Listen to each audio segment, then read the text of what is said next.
శ్రీవల్లినే నగలు తీసుకొచ్చి రామరాజుకి ఇచ్చేలా చేసిన స్వామీజీ. ఇంతకు ఏం జరిగింది? అసలు శ్రీవల్లినే నగలు తీసుకొచ్చి రామరాజుకి ఇచ్చేలా స్వామీజీ ఏం చేశాడు? ఇదంతా కూడా వీడియోలో చూసి తెలుసుకునేద్దాం. ఇల్లు ఇల్లాలు పిల్లలు సీరియల్లో రాబోయే ఎపిసోడ్స్లో ఏం జరగబోతుందో ముందుగా తెలుసుకోవాలి అనుకుంటే ఇప్పుడే ఈ వీడియోని లైక్ చేసి ఛానల్ని సబ్స్క్రైబ్ చేయండి. మొత్తానికైతే ఇంకా నర్మదకు ఇటు ప్రేమకు ఇద్దరికీ కూడా వల్లి మీద క్లారిటీగా అనుమానం అయితే మొదలైపోతుంది. ఇంకా అలా అనుమానం మొదలయ్యేసరికి వీళ్ళకి ఎప్పుడైతే అనుమానం స్టార్ట్ అయిందో అక్కడ వల్లి కూడా ఏదో టైంలో నా దగ్గరికి వచ్చేస్తారు. పోలీసుల కంటే ఎక్కువగా పసిగడతారు. వీళ్ళు ఇన్వెస్టిగేషన్ మొదలు పెట్టారంటే నేను అడ్డంగా దొరికిపోతాను. మా అమ్మ ఏం చెప్తే అది గుడ్డిగా నమ్మేసి ఫాలో అవ్వడం వల్లే నాకు ఇంత ముప్పు వచ్చింది అని చెప్పి వల్లి కాస్త ఇంకా హడావిడిగా వాళ్ళమ్మకు ఫోన్ చేస్తుంది. అప్పటికే ఆనందరావు పోగొట్టిన 10 లక్షలకు ఆనందరావును కుమ్ముతూ ఉన్న భాగ్యం కాస్త వల్లి ఫోన్ లిఫ్ట్ చేసి జరిగిన విషయమంతా చెప్పడంతో అర్జెంటుగా ఆ నగలన్నీ మూట కట్టి గొయ్యి తీసి కప్పెట్టే. 1 నెల రోజులకి ఈ నగల విషయం సర్దుమని కాక అప్పుడు తీసుకుందో గాని అని చెప్పి ఇంకా భాగ్యం చెప్పడంతో వెంటనే నగలన్నీ కూడా మూటగట్టేసి ఇలా గదిలోంచి బయటకు వస్తుంది. ఇలా తన గదిలోంచి బయటికి రావడంతోనే ఇటు వల్లి ప్రేమ నర్మదా ప్రేమ ఇద్దరు గదిలోకి వెళ్ళి గదంతా జల్లిడి పడతారు. ఎంత జల్లిడి పడితే ఏం లాభం? వల్లి కాస్త నగలు తీసుకుని ముందే జారుకుంది కదా. సో ఎంత వెతికినా కనిపించకపోయేసరికి అనుమానమే లేదక్క, వల్లి అక్క దగ్గరే బంగారం ఉంది, ఎక్కడో దాచిపెట్టుంటుంది, మనం వల్లి ఎక్కడుందో తెలుసుకోవాలి అని ఇల్లంతా వెతుకుతారు. ఎంత వెతికినా వల్లి కనిపించదు. కనిపించకపోవడంతో మనకు సాయంత్రం వరకే సమయం ఉందక్క, మనం ఏదొకటి చేసి అర్జెంటుగా నగలు బయటికి తీసుకురావాలి. తనంతటి తానుగానే నగలు బయటికి తీసుకురావాలంటే ప్లాన్ చేయాలి అనగానే తనంతటి తానుగానే నగలు బయటకు తీసుకొస్తుంది. నువ్వు నాతో రా అని చెప్పి వెంటనే ఒక వ్యక్తికి అయితే ఫోన్ చేస్తుంది. ఫోన్ చేసేసరికి తను స్వామీజీ గెటప్లో ఇంటికొస్తాడు. నిజానికి వేరు ముక్కలు అమ్ముకునేవాడు. స్వామీజీ గెటప్లో ఇంటికి వచ్చేసరికి ఇంకా ఏయో మంత్రాలు ఇంకా పేర్లు అవి ఇవి చెప్తూ ఇంట్లోకి ఎంటర్ అవుతాడు.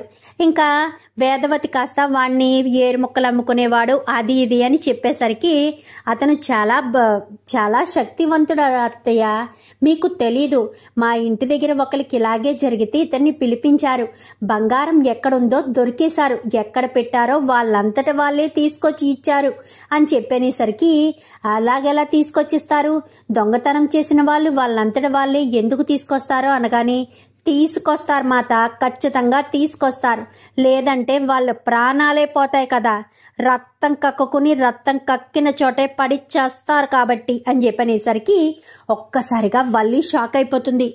ఏంటి చచ్చిపోతారా అని చెప్పాను గానీ అవును, నువ్వెవరు, నువ్వెందుకు అంత కంగారు పడుతున్నావు అని చెప్పనేసరికి ఆల్రెడీ నర్మదా ప్రేమ ఇద్దరు వల్లియే తీసిందని అనుమానం ఉందని చెప్పేస్తారు అతనికి. చెప్పేసేసరికి అలా మాట్లాడేసరికి నాకేం అనుమానం లేదు, నాకేం లేదు అని చెప్పి వల్లి కాస్త నార్మల్గా ఉంటుంది. ఇంకా ఇంటి మధ్యలో ముగ్గు వేసి నిమ్మకాయలు పెట్టి ఇంకా పూజలు చేసి ఆ నగలు ఎవరు తీశారో వాళ్ళు సాయంత్రం లోపు తీసుకొచ్చి ఇవ్వకపోతే వాళ్ళు రక్తం కక్కుని సాయంత్రానికల్లా చచ్చిపోతారు అని చెప్పనేసరికి నిజమా స్వామి, నిజంగా జరుగుతుందా అనగానే 100% జరుగుతుంది అని చెప్పనేసరికి ఇంకా అలా జరిగేసరికి ఇంకా ఏదొకటి చెయ్యాలి అంటే వీళ్ళిద్దరూ ఏం ప్లాన్ చేస్తారంటే నర్మదా ప్రేమ ఇద్దరు కూడా ప్రతి క్షణం వల్లికి కంగారు కావాలి, తనకు ఏదో జరగబోతుందన్న టెన్షన్ తనలో వచ్చేయాలి, లేదంటే మాత్రం ఇబ్బంది పడాల్సిన పరిస్థితి వస్తుంది. సో సాయంత్రం లోపు నగలు బయటికి రావాలి అంటే ఖచ్చితంగా తను కంగారు పడాలి, కంగారు పడుతూ నగలు బయటికి తీసుకురావాలి అన్న ఉద్దేశంతో ఇంకా స్వామీజీ చెప్పిన తర్వాత పూజలు చేసి నిమ్మకాయలు 4-5 చోట్ల పెట్టి నేను మళ్ళీ సాయంత్రం వస్తాను అని చెప్పి వెళ్ళిపోతాడు. వెళ్ళిపోయేసరికి ఇంకా వల్లి కంగారు పడిపోతూ ఉంటుంది. కంగారు పడిపోతూ ఉండేసరికి ఇంకా తను అడుగులు వేసిన చోటల్లా రక్తపు మరకలు పడేటట్టు చేస్తారు. ఏంటి వల్లి అక్క, నువ్వు అడిగేస్తుంటే రక్తం పడుతుందేంటి అని చెప్పనేసరికి ఎక్కడ అనగానే ఇదిగో అక్క, నీ అరికాల నుంచి రక్తం చూడు ఎంతుందో అని చెప్పంటారు. ఎందుకంటే వల్లి కంగారు పడుతూ లోపల లోపలికి వెళ్ళి పడుకునేసరికి తన కాళ్ళకి పారాన్ని పూసేసేసరికి ఎర్ర పారాని తన అడుగులు తీసివేయడంతో ఆ అరికాల్లోంచి, అంటే ఒంట్లో ఎక్కడి నుంచి రక్తం పడుతుందో తెలియదు కానీ ఒళ్ళంతా రక్తం కారుతూనే ఉంటుంది అన్న మాట చెప్పడంతో అరికాల్లోంచి రక్తం పడుతుంది. అచ్చి బాబోయ్, ఏంటిది, నిజంగానే రక్తం పడిపోతుందేంటి? ఇప్పుడు నా ఒంట్లో ఉన్న రక్తం అంతా ఇలాగే బయటికి పోయి నేను ప్రాణాలు కోల్పోతానా ఏంటి అనుకుంటూ ఇంకా భోజనం చేద్దామనుకునేసరికి భోజనం చేసి మంచినీళ్ళు తాగి ఇలా పెట్టేసరికి, ఇవేంటత్తయ్య ఈ నీళ్ళన్నీ ఎర్రగా ఉన్నాయేంటి అని చెప్పాను కానీ, ఎర్రగా ఉండడం ఏంటి అని చెప్పాను కానీ, చూడక్క నువ్వే తాగేవు కదా ఇప్పుడు, నీళ్ళన్నీ ఎర్రగా ఉన్నాయి అంటే నీ ఒంట్లో రక్తం అంతా ఇలా బయటికి పోతుందా ఏంటి అని చెప్పనుకునేసరికి ఈ లోపు ఇటు చూసేసరికి ఇంకా కంచంలో కూడా ఎరుపు రంగు వేసేస్తారు. నీ చేతుల్లోంచి కూడా రక్తం పోతుంది ఏంటక్క అని ఇంకా వల్లికి టెన్షన్ మామూలుగా కాదు, బేభత్సంగా పెట్టేస్తారు. పెట్టేసేసరికి ఇంకా ఒళ్ళంతా ఎక్కడా నుంచి వస్తుందో తెలియదు. గాయాలు కనిపించవు కానీ ఎర్రటి మరకలు మాత్రం కనిపిస్తూ ఉంటాయి. వల్లికి మాత్రం టెన్షన్ పట్టుకుంటుంది. ఇంకా కంగారులో వాళ్ళ అమ్మకి ఫోన్ చేసి మాట్లాడాలి అన్న ఆలోచన కూడా రానివ్వరు ఈ వల్లి నర్మదా ప్రేమ అయితే. ఎందుకంటే అంత బీభత్సంగా కంగారుని పెట్టించేస్తారు.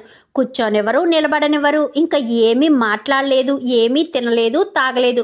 ఏం ముట్టుకుంటే అక్కడే అలా ఎర్రటి మచ్చలు వచ్చేసేటట్టు, ఎక్కడ అడిగేస్తే అక్కడ ఎర్రటి మచ్చలు వచ్చేసేటట్టు, చేతుల్లో అరిచేతుల్లో ఎక్కడ పడితే అక్కడ మచ్చలు వచ్చేసేటట్టు ఎరుపు రంగు అంటే రక్తం రంగు ఒకటి తెచ్చుకుని ఇంకా ఎక్కడ పడితే అక్కడ పోసేయడం ఇలా చేస్తూ ఉంటారు. ఇంకా వల్లి కాస్త కంగారు భయం పట్టుకుంటుంది. అచ్చిబాబోయ్, ఏంటిదంతా ఇలా జరుగుతూ ఉంటే నాకు ఏమవుతుందో నాకు అర్థం కావట్లేదు అని చెప్పి కంగారు పడిపోతూ ఉంటుంది. ఇటు వేదవతి కాస్త ఏమైంది, ఎందుకే వల్లిని అలా చేస్తున్నారో అనగాని, నీకేం తెలియదత్తయ్య, కొంచెం సాయంత్రం వరకు నువ్వు సైలెంట్గా ఉండు, అది చాలా మంచిది. సైలెంట్గా ఉండడం వల్ల ఎలాంటి అనర్థం జరగదు. నువ్వు కొంచెం సైలెంట్గా ఉండత్తా ప్లీజ్ అత్త, నగలు ఎక్కడున్నాయో ఖచ్చితంగా దొరుకుతాయత్త అని చెప్పేసరికి ఏం దొరకడమో ఏంటో అని చెప్పి మాట్లాడేసరికి ఖచ్చితంగా తెలుస్తుంది, నువ్వు సైలెంట్గా ఉండు, అన్నీ తెలుస్తాయి అని చెప్పి మాట్లాడతారు. మాట్లాడిన తర్వాత అంతా కూడా జరుగుతూ ఉంటుంది. ఇంకా వల్లికి మాత్రం కంగారు, చెమటలు ఇంకా మామూలుగా కాదు, కంగారు దుప్పడ ముసుకేసేసుకుని ఇంకా వణికిపోతూ ఉంటుంది. వణికిపోతూ ఉండేసరికి వల్లి నర్మదా ప్రేమ వెళ్ళి ఇంకా తనని టెన్షన్ పెడుతూ నీకేదో జరగబోతుంది అన్నట్టుగా వాయిస్ మార్చి నర్మద మాట్లాడుతుంది. అచ్చు బాబోయ్, నాకేం జరగబోతుంది, ఇలా నా ఒంట్లో ఉన్న రక్తపు చుక్కలన్నీ కూడా వచ్చేసి నాకు నీరసం వచ్చేస్తుందా, నాకేదైనా జరిగిపోతుందా, నేనేమైనా అయిపోతానా, అయ్య బాబోయ్ నాకేం జరగబోతుంది అని తెగ కంగారు పడిపోతూ ఉంటుంది. ఇంకా రామరాజు ఇంటికి వస్తాడు. ఇంటికి వచ్చేసరికి ఏంటి ప్రేమ, నగలు దొరికాయా, నగల విషయం ఏం తేల్చారు అనగాని, తొందరలోనే బయట పడతాయిలే మావయ్య, ఉదయం ఒక స్వామీజీ వచ్చి పూజ చేశారు, ఆ నగలు ఇంట్లో వాళ్ళే గనక ఎవరైనా తీస్తే వాళ్ళంతటి వాళ్ళే తీసుకొచ్చి ఇవ్వకపోతే రక్తం కక్కుని చనిపోతారు అని చెప్పారు అని చెప్పనేసరికి, ఏంటి రక్తం కక్కుని చనిపోతారా, అయినా ఆ నగలు ఇంట్లో వాళ్ళే తీశారని అనుమానం ఏముంది అని చెప్పాను కానీ, ఏమో మావయ్య, మన ఇంట్లో నగలు మన ఇంట్లో మాయం కాకపోతే ఎక్కడ మాయమవుతాయి, ఎవరు తీశారనేది అంతా తెలుస్తుందిలేండి, కొంచెం సేపు ఓపిక పట్టండి, మీరు నాకు రాత్రి వరకు సమయం ఇచ్చారు కదా, రాత్రిలోపు నగలు బయటకు వస్తాయి, లేదంటే వాళ్ళ ప్రాణాలు పోతాయి, అప్పుడు వాళ్ళే నగలు తీశారన్న విషయం మనకు తెలిసిపోతుంది అని చెప్పనేసరికి, ఒకవేళ బ్రతికున్నా నగలు తీశానన్న విషయం తెలిసిపోతుంది, చనిపోయినా నగలు తీశానన్న విషయం తెలిసిపోతుంది,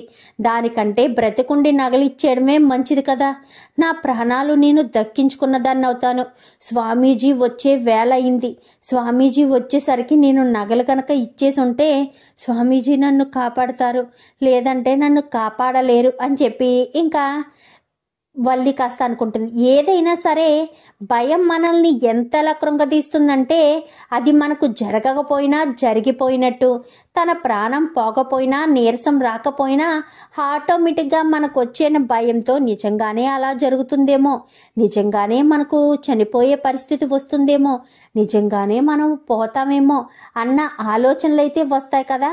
సో అదే రకంగా వల్లికి వచ్చేసరికి ఇంకా వల్లి ఒకటే నిర్ణయించుకుంటుంది, చావైనా బ్రతికైనా సరే నేను బ్రతికుండాలి అనుకుంటున్నాను. తప్పు తప్పే, నేను చేసింది తప్పే కాబట్టి వల్లి ప్రేమ నగలు ప్రేమకు ఇచ్చేయాలి అని నిర్ణయం తీసుకుని సరాసరి బయటికి వెళ్తుంది. ఎక్కడికి వెళ్తుంది అక్క అని చెప్పాను కానీ పద చూద్దామని చూసేసరికి ఒక చెట్టు కింద తవ్వుతూ ఉంటుంది. అదేంటక్క చెట్టు కింద తవ్వుతుంది ఏంటి అనగాని, కొంప తీసి నగలు ఇక్కడ దాచిపెట్టిందా ఏంటి అని చెప్పి అనుకుంటూ ఇంకా తవ్విన తర్వాత మట్టి పక్కన పాడేసి అందులో ఉన్న మూటను కాస్త తీస్తుంది. తీసేసరికి ఒక్కసారిగా షాక్ అయిపోతారు. అచ్చు బాబోయ్, వల్లి అక్క చాలా తెలివైందక్క, గదిలో ఉంటే అందరికీ దొరికేస్తాము అన్న ఉద్దేశంతో ఇక్కడ దాచిపెట్టినట్టుంది. వల్లి అక్కని చాలా తక్కువ అంచనా వేశాము అని చెప్పి ఇంకా ప్రేమ అంటుంది. నగలు తీసుకొచ్చి ఏం చేస్తుందో చూద్దామని ఇంకా చాటుగా ఉండి చూస్తూ ఉంటారు. ఇంకా నగలు తీసుకొచ్చి, మామయ్య గారండి ఇవిగోండి నగలు అని చెప్పాను కానీ ఇదేంటి వల్లి, నగలు నువ్వు తీసుకొచ్చావేంటి, అయినా నగలు నీ దగ్గరే ఉన్నాయా అని చెప్పనేసరికి, అది మామయ్య గారండి ప్రేమ నగలు అని చెప్పాను కానీ ఇదేంటి నగల నిండా మట్టి ఉంది అంటే ఈ నగల్ని ఎక్కడైనా దాచిపెట్టావా మట్టిలోని, చెప్పు వల్లి అక్క అని చెప్పనేసరికి అది అని చెప్పాను కానీ నేను చెప్పను అక్క, ఈ నగలు నువ్వే నా నగల్లో నీ గిల్టు నగలు పెట్టేసి బంగారపు నగలు నువ్వు దాచేసుకున్నావు, అవి కాస్త ఎక్కడ బయట పడిపోతాయో, మామయ్య గారు మాకు సాయంత్రం వరకు సమయం ఇచ్చారు, ఇంకా ఈ సమయానికి నగలు బయటకు తీసుకురావాలి కాబట్టి ఇంకా బయట నీ గదిలో ఉంటే నువ్వు దొరికిపోతావు అన్న ఉద్దేశంతో కావాలని నగల్ని ఒక గొయ్యి తీసి దాచిపెట్టావు. దాచిపెట్టిన తర్వాత ఇప్పుడు స్వామీజీ వచ్చి నీకు ఎవరైతే నగలు తీశారో వాళ్ళు రక్తం కక్కుని చనిపోతారు అని చెప్పారు కాబట్టి నీకు ఆల్రెడీ సిమ్టమ్స్ అవి కనిపించే కాబట్టి ఎక్కడ నీ ప్రాణాలు పోతాయో అని, ప్రాణాలు పోయినా నింద పడిపోతుంది అన్న ఉద్దేశంతో నగలు తీసుకొచ్చావు కదా అని చెప్పనేసరికి సైలెంట్గా ఉంటుంది. ఏంటి వల్లి నిజమేనా, అసలు ప్రేమ నగలు నువ్వు తీయవలసిన అవసరం ఏముంది, ప్రేమ నగలు నువ్వెందుకు తీసావు, అయినా మీ వాళ్ళు నీకు బంగారపు నగలు పెట్టినప్పుడు ఈ గిల్టు నగలు ఎక్కడవి అంటే ఈ గిల్టు నగలు నీవా, నీ గిల్టు నగలు బయట పడిపోతాయి అన్న ఉద్దేశంతో ప్రేమ బంగారపు నగలు దాచేసుకుని గిల్టు నగలు నువ్వు తీసుకొచ్చి పెట్టావన్నమాట.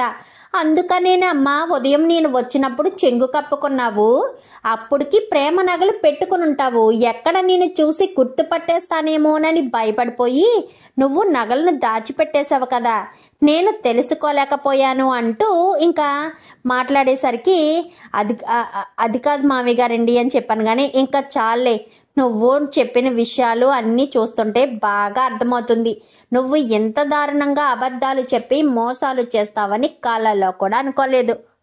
చిచి, దొంగతనాలు చేయడం ఏంటి, ఈ మా ఇంట వంట ఎవరికీ లేదు, అయినా ఆడపిల్ల దగ్గర దొంగతనం చేసి నువ్వు దాచుకున్నావు, నువ్వు ఒక ఆడపిల్లవే కదా, అసలు నీకు సిగ్గనేదే ఉందా, పైగా ఇంటికి పెద్ద కోడల్ని అంటూ ఇంటి పరువు కాపాడాలి అంటూ ఎప్పటికప్పుడు చెప్తూనే ఉంటావు, అంటే ఇదేనా నువ్వు ఇంటి పెద్ద కోడలుగా చేసే పనులు, ఇవేనా నువ్వు ఇంటి పెద్ద కోడల్ని అని గొప్పలు చెప్పుకోవడము అంటూ మాట్లాడేసరికి అది కాదు మామయ్య గారండి అని చెప్పాను కానీ ఇంకా చాలు, నువ్వు చెప్పింది నేను విన్నది చాలు, ఇన్ని అబద్ధాలు చెప్పి ఇంత మోసం చేస్తావని కలలో కూడా అనుకోలేదు, అయినా ఇంత దారుణం ఏంటమ్మా, నువ్వు ఇంత దారుణంగా అబద్ధాలు ఈ రకంగా చెప్తావని అస్సలు అనుకోలేదమ్మా, నువ్వేంటి ఇంతలా ఉన్నావు అని చెప్పి ఇంకా రామరాజు కాస్త తిడతాడు.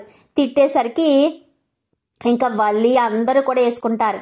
నగలు దొరికాయా అంటూ స్వామీజీ వచ్చేసరికి, నమస్కారం స్వామి, మీరు చెప్పినట్టుగానే ఏ వ్యక్తి అయితే నా నగలు తీసుకున్నారో ఆ వ్యక్తికి రక్తం కక్కుని పరిస్థితి వచ్చింది, ఇంకా తను ఏం చూసినా ఏం చేసినా ఒంట్లోంచి రక్తం బయటికి వస్తూనే ఉంది, అందుకని తనే నగలు తీసుకొచ్చి బయట పెట్టింది అని చెప్పనేసరికి మొత్తానికి అనుకున్నదంతా సాధించేశారన్నమాట అని చెప్పి ఇంకా స్వామీజీ కాస్త అంటారు, మేమనుకున్నది సాధించడం ఏంటి, అసలు వాళ్ళేమనుకున్నారు అని చెప్పి మాట్లాడేసరికి, అదే మీరు నగలు దొంగతనం చేసిన వ్యక్తి ఇంట్లోనే ఉన్నారు అని చెప్పారు కదమ్మా, అందుకే మీ నమ్మకమే నిజమైంది, నగలు దొంగ బయటపడ్డారు, ఇంకా నేను వచ్చిన పని పూర్తయింది, ఇంకా నేను వెళ్ళొస్తాను అంటూ స్వామీజీ కాస్త వెళ్ళిపోతారు. ఒరే తిరుపతి అని చెప్పాను కానీ చెప్పు బావా అని చెప్పాను కానీ పిలవరా, మీ వాళ్ళని పిలు, ఈ నగలు వాళ్ళకే అందరి సమక్షంలో ఇచ్చేస్తాము, నగలు ఇంట్లో ఉండడం అంత మంచిది కాదు అనగాని, ఒక్క నిమిషం అండి అంటూ వేదవతి అంటుంది. ఏంటి బుజ్జమ్మ అనగానే, అమ్మ ప్రేమ ఒక్కసారి నగలన్నీ చెక్ చేసుకో, ఏమైనా మిస్ అయ్యాయేమో ఇక్కడే చూసుకో, మళ్ళీ అక్కడికి వెళ్తే మా అక్క నోటుకొచ్చినట్టల్లా మీ మావయ్యని నిందించడం మొదలు పెడుతుంది, ఇంకా ఆ మాటలు విని తట్టుకోవడం నా వల్ల కాదు, ఒక్కసారి నగలన్నీ ఏంటో అన్నీ చెక్ చేసుకో అమ్మా అని చెప్పనేసరికి, అలాగే అత్తయ్య అని చెప్పి ఇంకా నగల మూట కాస్త ఇప్పి మొత్తం చెక్ చేస్తారు.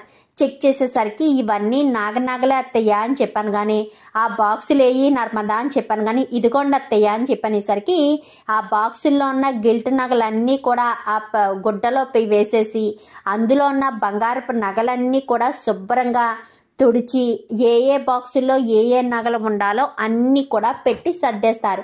సర్దేసి ఇదిగో గిల్ట్ నగలమ్మా అని చెప్పి గిల్ట్ నగలు కాస్త ఇచ్చేసరికి, అమ్మయ్యా ఇప్పుడు ఈ బంగారపు నగల విషయంలో గిల్ట్ నగలు ఏంటా అన్న విషయం అడగలేదు మామయ్య గారు అని చెప్పి అనుకుంటూ ఉండగానే, అమ్మ వల్లి ఆగు ఒక్క నిమిషం, నీకు గిల్ట్ నగలు ఎక్కడవి, మీ వాళ్ళు పెళ్లిలో బంగారపు నగలే కదా పెట్టారు, అసలు గిల్ట్ నగలు నీ దగ్గరికి ఎక్కడి నుంచి వచ్చాయి, అయినా ఆ నగలన్నీ పెళ్లిలో పెట్టుకున్న నగలేనండి, అవి గిల్ట్ నగల, పెళ్లిలో బంగారపు నగలు పెట్టలేదా అంటే మనం మోసపోయామండి, బంగారం అని చెప్పి గిల్ట్ నగలు పెట్టినట్టున్నారు, ఓ బావా నాకు ఇప్పుడంతా అర్థమైంది బావా, ఆ రోజు వ్రతం రోజున నగలన్నీ తీసుకొచ్చి లక్ష్మీదేవి ముందు పెట్టాలి అంటే చెంబులో దాచిపెట్టేశారు, ఎందుకో నాకు ఇప్పుడు తెలిసింది అనగానే, ఎందుకురా అని చెప్పనేసరికి, ఎందుకంటే అప్పుడే ఈ నగలు పళ్ళెంలో పెట్టుంటే ఇవి గిల్ట్ నగలు అన్న విషయం బయట పడిపోయేది, బయట పడిపోతే వీళ్ళ నిజ స్వరూపాలు అంటే అబద్ధాలు చెప్పి గిల్ట్ నగలు పెట్టారన్న విషయం బయట పడిపోతుందన్న భయంతోనే వీరు కావాలని ఆ రోజు అలా చేశారు అని చెప్పి మాట్లాడేసరికి ఒక్కసారిగా షాక్ అయిపోతారు.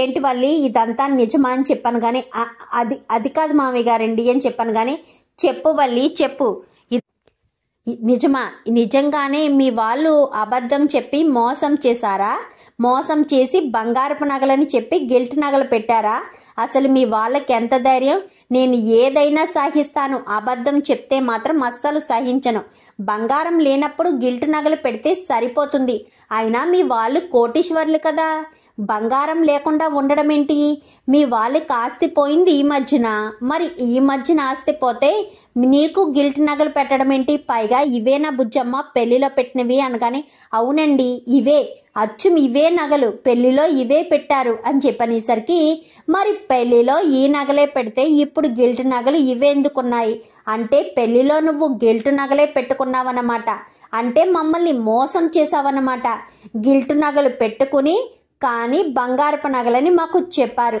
ఈ ఒక్క విషయమేనా, మీరు చెప్పినవన్నీ అబద్ధాలేనా, నాకెందుకో మీ మీద గట్టిగా అనుమానం కలుగుతుంది, మీరు నిజంగానే కోటీశ్వర్లైనా, నాకు ఎప్పుడూ మీరు కోటీశ్వర్లా అనిపించలేదు, అన్ని బిజినెస్లున్నాయి ఇన్ని బిజినెస్లున్నాయి అంటూ చెప్పుకురావడమే తప్ప మీకు నిజంగా అన్ని బిజినెస్లు ఉన్నాయో లేవో కూడా నాకు నిజంగా తెలియదు అని చెప్పి ఇంకా రామరాజు కాస్త మాట్లాడేసరికి, అచ్చు బాబోయ్ మామయ్య గారికి అనుమానం వచ్చేసింది, ఇప్పుడు ఏం చేయాలి, మామయ్య గారికి అనుమానం రాకుండా నేను ఏమీ చేయలేకపోతున్నాను, ఇప్పుడు మామయ్య గారు ఇంత అనుమానం పడినప్పుడు నేను ఏ రకంగా మామయ్య గారిని బోల్తా కొట్టించాలి అని చెప్పి, అంటే అబద్ధం చెప్పారా, సరే ఆ విషయం పక్కన పెట్టు, ముందు ఎల్లు తిరుపతి వెళ్ళి అర్జెంటుగా మీ వాళ్ళని పిలుచుకురా, ఆ తర్వాత వల్లి విషయం మాట్లాడదాం, వాళ్ళు నాకు ఇచ్చిన సమయం కంటే ముందే వాళ్ళ నగలు వాళ్ళకి ఇచ్చేయాలి, అప్పుడే ఈ నగల భారం తగ్గిపోతుంది అని చెప్పి ఇంకా రామరాజు చెప్పడంతో సరే బావా అని చెప్పి ముందు తిరుపతి వెళ్తాడు. తర్వాత ఇంట్లో వాళ్ళంతా కూడా బుజ్జమ్మ అందరూ నగలు పట్టుకుని వెళ్తారు. ఇదిగో మీ నగలు, మా ఇంట్లోనే పొరపాటు జరిగింది, గిల్ట్ నగలు వచ్చాయి అంతే తప్ప మీ డబ్బు కోసం మీ బంగారం కోసం ఆశపడేవాడిని కాదు. కష్టంతో పైకొచ్చాను, కష్టంతోనే పైకొస్తాను అంతే తప్ప ఒకరు సొమ్ము కోసం ఆశపడి ఒకరు డబ్బు కోసం ఆశపడే మనస్తత్వం నాకు లేదు అని చెప్పి రామరాజు గట్టిగా చెప్పి అక్కడి నుంచి కాస్త ఇంకా పదండి వెళ్దాము అని చెప్పి అందరూ కూడా అక్కడి నుంచి వచ్చేస్తారు. నగలు చూసుకున్న తర్వాత వాళ్ళు లోపలికి వెళ్ళిపోతారు. లోపలికి వెళ్ళిపోయిన తర్వాత చెప్పు వల్లి, అంటే మాకు అబద్ధం చెప్పారా, మీరు నిజంగానే కోటీశ్వర్లా అని చెప్పాను. కానీ మామయ్య మీకు ఎప్పటి నుంచో ఒక విషయం చెప్పాలనుకుంటున్నాను. నిజానికి వల్లి అక్క వాళ్ళు అసలు కోటీశ్వర్లే కాదు. వాళ్ళు సైకిల్ మీద ఇడ్లీలు అమ్ముకునే వ్యాపారమే. తనకి మంచి కుటుంబం రావాలి అన్న ఉద్దేశంతో వాళ్ళమ్మ భాగ్యం కావాలని మోసం చేసి మిమ్మల్ని నమ్మించి ఇన్ని బిజినెస్లు ఉన్నాయి అన్ని బిజినెస్లు ఉన్నాయని చెప్పి నాటకాలాడి మరీ పెళ్లి చేశారు. వీళ్ళ విషయం నాకు తెలిసిపోయి మేము ఎక్కడ బయట పెట్టేస్తామేమోనన్న భయంతోనే వీళ్ళే కావాలని ఆ రోజు వాళ్ళ ఆస్తులు పోయాయి అని చెప్పి మిమ్మల్ని మోసం చేశారు మావయ్య. నిజానికి వీళ్ళే తప్పుల మీద తప్పులు చేస్తూ ఉన్నారు.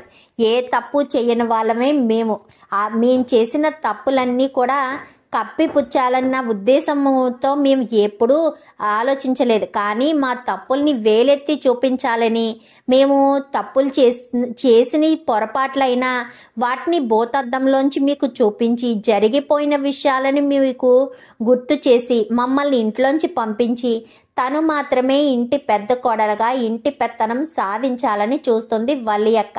ఇదంతా కూడా వాళ్ళమ్మ ప్రతి క్షణం ట్రైనింగ్ ఇవ్వడమే. ప్రతి ఒక్కటి కూడా ఇప్పుడు మీ దగ్గర నుంచి తీసుకున్న 10 లక్షలు కూడా వాళ్ళేమీ వ్యాపారం చేయడం కోసమో కాదు, కేవలం వాళ్ళకున్న అప్పులు తీర్చుకోవడం కోసమో అంతే తప్ప వాళ్ళు ఏ వ్యాపారం చేయరు. పైగా అప్పుడు మమ్మల్ని మీరు తిట్టారు కాబట్టి, మా మీద కోపంతో ఉన్నారు కాబట్టి మేము ఎంత చెప్పినా మీరు వినిపించుకోలేదు. అందుకే వాళ్ళకి 10 లక్షలు ఇచ్చారు. కావాలంటే వాళ్ళని పిలిపించండి మామయ్య, అంతా మీకే అర్థమవుతుంది అని చెప్పనేసరికి వెంటనే ఇంకా చందు కాస్త ఫోన్ చేస్తాడు.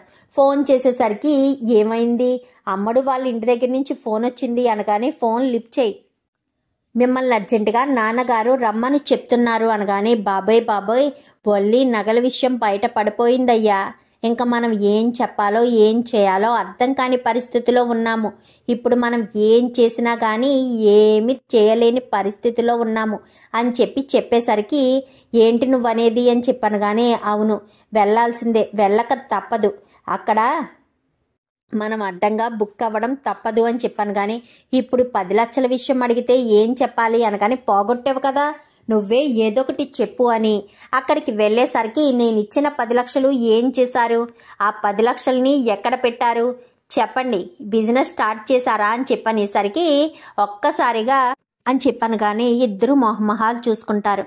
ఏంటి హోల్డేజ్ హోమ్ పెట్టేశారా పిన్ని, ఎక్కడ పెట్టారు, ఎక్కడ చేశారు చెప్పండి మామయ్య గారు, మేము వచ్చి చూస్తాము అని చెప్పనేసరికి అవును మీ ఆస్తులు ఎలా పోయాయి, హోల్డేజ్ హోమ్ విషయం పక్కన పెడదాం, మీ ఆస్తులన్నీ ఎలా పోయాయి, అసలు ఏం చేశారు, ఆస్తులన్నీ పోయాయా లేక ఎక్కడైనా ఉన్నాయా, అసలు మీకు ఎక్కడెక్కడ ఏమేమి ఆస్తులు ఉన్నాయో మాకు తెలియదు, అన్నీ ఒకసారి చూపించండి, వాళ్ళతో నేను మాట్లాడతాను అనగానే లేదు బాబు గారు ఆస్తులన్నీ పోయాయి అనగానే చెంప పగల కొడతాడు. మీకు అసలు ఆస్తులు ఉన్నాయా, ఆస్తులు పోవడానికి ఎంత మోసం చేశారు, ఎన్ని కుట్రలు చేశారు మీరు, నాకు తెలియదు అనుకుంటున్నారా అని చెప్పి ఇంకా రామరాజు కాస్త గట్టిగా మాట్లాడేసరికి బావగారు అంటూ కాళ్ళు పట్టుకుంటాడు. చెప్పు ఏం జరిగిందో చెప్పాను. కానీ అంతా మా భాగ్యమే చేసిందండి, నా కూతురికి మంచి భవిష్యత్తు ఉండాలని మీలాంటి గొప్ప సంబంధం చేస్తే నా కూతురు భవిష్యత్తు బాగుంటుందని మాకు ఆస్తులున్నాయని అవున్నాయని ఇవున్నాయని అబద్ధం చెప్పామండి. నిజానికి మాకు ఏ ఆస్తులు లేవండి, సైకిల్ మీద ఇడ్లీలు అమ్ముకోవడం తప్ప అంతకు మించి నాకు ఏ పని చేత కాదండి అని చెప్పి మొత్తం విషయం అంతా బట్టబయలు చేసేసరికి ఇటు భాగ్యం ఇటు వల్లి ఇద్దరు కూడా షాక్ అయిపోతారు. షాక్ అయిపోయేసరికి అంటే మమ్మల్ని ఇన్ని రకాలుగా ఈ విధంగా మోసం చేసిందే కాక ఇంకా అబద్ధాలు చెప్పి నా దగ్గర నుంచి 10 లక్షలు తీసుకుని వెళ్ళిపోతారా? మీరు బిజినెస్ పెడతారా? బిజినెస్ పెట్టడానికా మీరు చేసిన అప్పులు తీర్చుకోవడానికా అని చెప్పనేసరికి నేనిచ్చిన 10 లక్షలు నాకు సాయంత్రం లోపు తీసుకొచ్చి ఇవ్వాలి, లేదంటే మాత్రం మీరు నా ఇంట్లోంచి 10 లక్షల రూపాయలు దొంగతనం చేశారని నేను పోలీస్ కంప్లైంట్ ఇస్తాను, మా ఇంట్లో వాళ్ళంతా కూడా సాక్ష్యం చెప్తారు అని చెప్పనేసరికి చెప్తాము అని చెప్పనగానే ఒక్కసారిగా ఇటు వల్లి అటు భాగ్యం ఆనందరావు ముగ్గురు కూడా షాక్ అయిపోతారు. మరి ఇప్పుడు ఈ ప్రాబ్లం నుంచి ఎలా బయటపడతారు? నగల ప్రాబ్లం తీరింది అనుకునేసరికి 10 లక్షల ప్రాబ్లం వచ్చింది కదా, మరి ఈ ప్రాబ్లం నుంచి ఎలా బయటపడే అవకాశం కోసం వెతుక్కుంటారు? అమూల్య విషయం బయటపడితే మరి రామరాజు ఇంకెలా రియాక్ట్ అవుతాడో, వల్లికి మరి ఎలాంటి చుక్కలు చూపిస్తాడో ఇదంతా కూడా రాబోయే ఎపిసోడ్స్లో చూసి తెలుసుకునేద్దాం. మా వీడియో కనుక మీకు నచ్చినట్లయితే వెంటనే లైక్ చేసి మా ఛానల్ని సబ్స్క్రైబ్ చేసుకోండి. Thank you for watching.